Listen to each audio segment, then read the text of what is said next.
Hey y'all, and welcome to Politibrawl. My name is Brian, and Markwayne Mullin drops an absolute truth bomb on Meet the Press, and Kristen Welker was not ready for his response.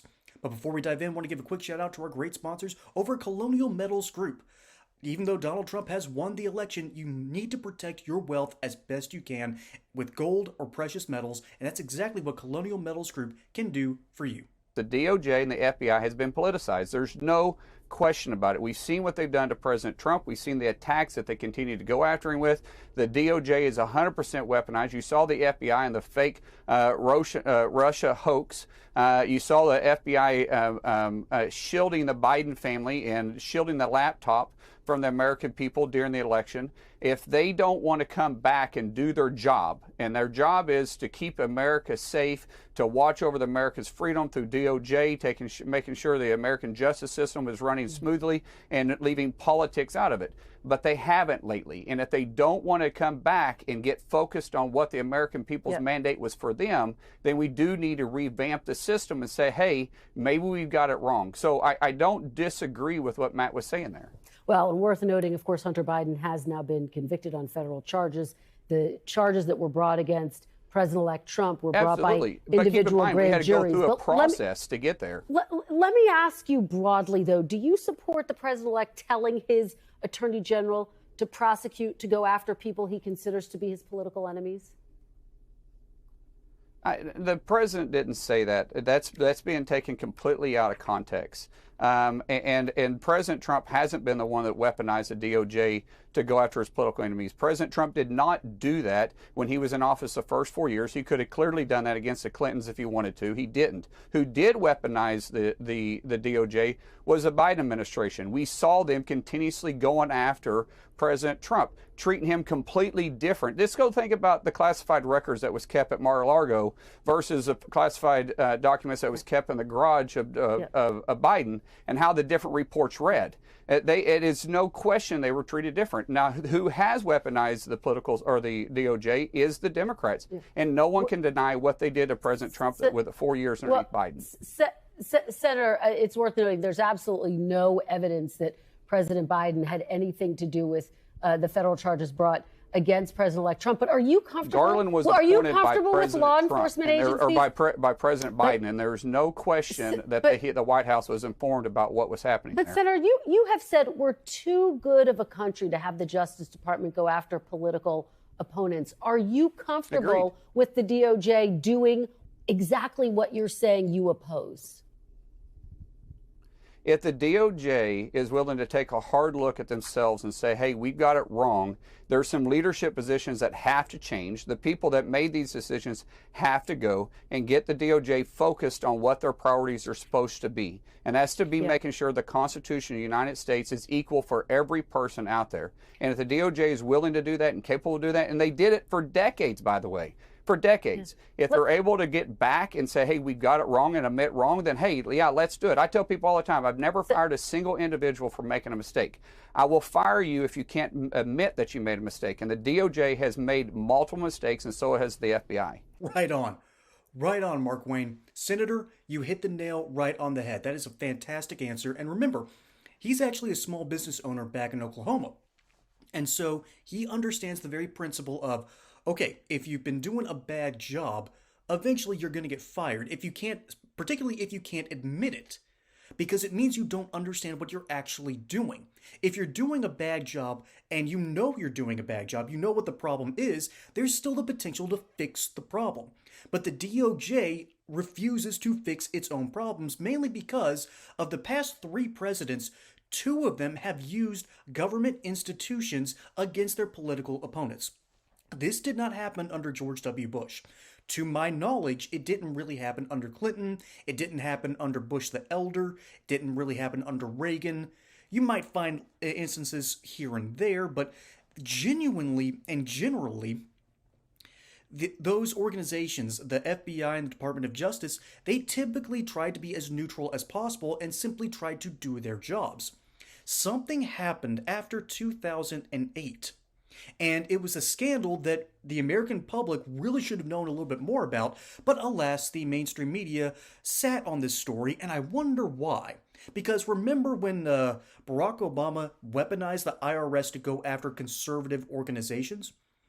It's like in those old cartoons where Bugs Bunny or one of the chipmunks of let's see, Chip and Dale would get a snowball together, start rolling it up, and they go to the top of the hill and just roll it down the hill. Hey y'all, I'm not exactly looking at retirement anytime soon, but my parents are, and friends of my parents are, and I'm sure either you or someone you know is looking at retirement and wondering, what do I do?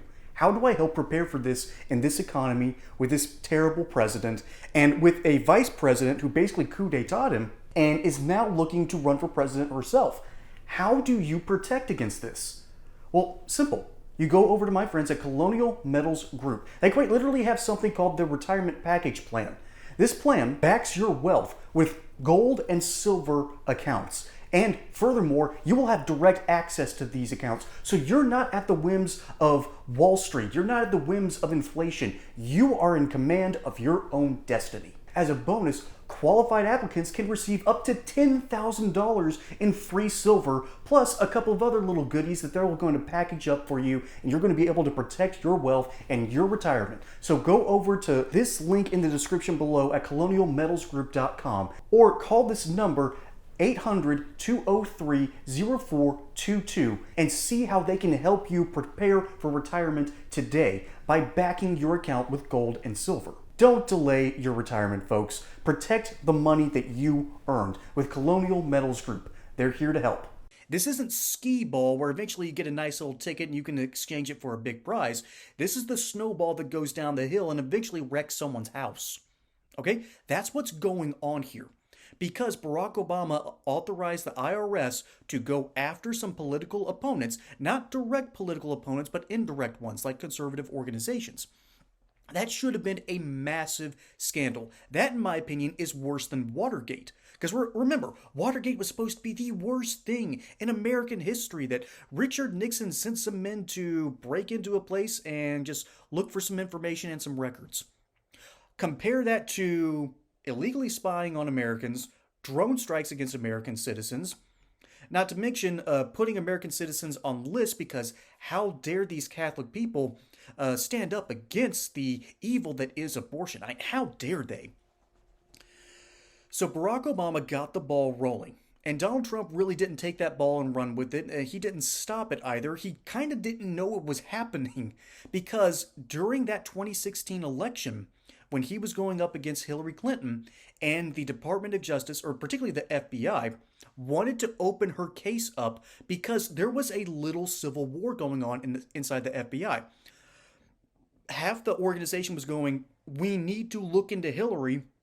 You've been sitting on this story for years. We have to do something in order to maintain our integrity. The other half said, no, we refuse. And there's two reasons to refuse that. One is you don't want to be the guy that rocks the boat. The other is they wanted Hillary to win. Okay? So you had half of them trying to keep their integrity. You had about a quarter trying to say, that's probably not the right thing to do since we're so deep into the election season. But they were also the people that didn't want to do it to begin with. And we sort of see this play out in sort of the political sphere, where, of course, I harp on this all the time, where rich white liberals just don't want to look into the improprieties of Joe Biden, Barack Obama, and of course Hillary Clinton. And they certainly didn't want to put Kamala Harris under a microscope. And then you have another contingent. You have the old pearl-clutching GOP vote that has sort of abandoned the party. It's not a huge portion of the GOP, but it's enough to notice. And so you had these pearl-clutching people who used to be in power, because those pearl-clutching Republicans were the ones that got George W. Bush nominated. So you have these people who think that they're in charge, but they're not really in charge anymore. And then you have the theory of history, which Karl Marx did stumble into. History is class struggle, but it's the ruling class versus the dominant class. And after World War II, the CIA did some studies and realized that if they feed into the dominant class and act as the ruling class, the dominant class will be then dependent. And so they sort of made sure that the dominant class at the time, which would be white Anglo-Saxon Protestants, they made sure that they were feeling good about themselves, but ultimately they fell out of power, and it was the rich white liberals. So consider that in the same vein as the Department of Justice, and particularly the FBI. And so they refused ultimately to really look into Hillary Clinton. They gave some lip service to it late in the election season to placate part of their department, but ultimately the side that won was the more liberal side that thought that, you know what, if we keep up this new Democrat order, everyone's job's going to be fine, we're going to be safe, we're not going to have to worry about anything, and we can continue to do what we want to do without any real government oversight. Those days are over. Okay? Those have come to an end. There's enough of a cultural shift, there's enough of a new coalition rising, and there's enough of political willpower to get this thing reformed in totality. That's why you have certain people being nominated, and they're just kind of head scratchers here and there. But you have watchdogs like Matt Gaetz being talked about for Attorney General, and then anti-woke Pete Hegseth trying to unwoke the American military, and it has them running scared. So Markwayne Mullin is sort of talking about these issues. He's sort of touching on it and reminding everyone that the Department of Justice has not been neutral under 2 of the past 3 presidents, and it's finally time to start looking into these people and, start removing some leadership until things change. Because that is exactly how you get things to change in government situations. If you want regime change, so to speak, historically speaking, you remove leadership until things start changing. And we used to not have the stomach for it, but I think we do now. The hunger is there to reform our government because the American people deserve a government that works for them, by them, and of the people. We deserve good government. And that's exactly what I think the Trump administration is going to start delivering. Those are the kind of reforms that I truly believe we're going to start seeing. And Markwayne Mullin is 100% right, and Meet the Press kind of just has to sit there and take it because, well, they've been part of the problem. And hopefully one day they'll be part of the solution. Folks, my name is Brian. Hope you enjoyed that segment here on Politibrawl. Don't forget to like and subscribe. Catch you on the next one. And until then, y'all have a good one.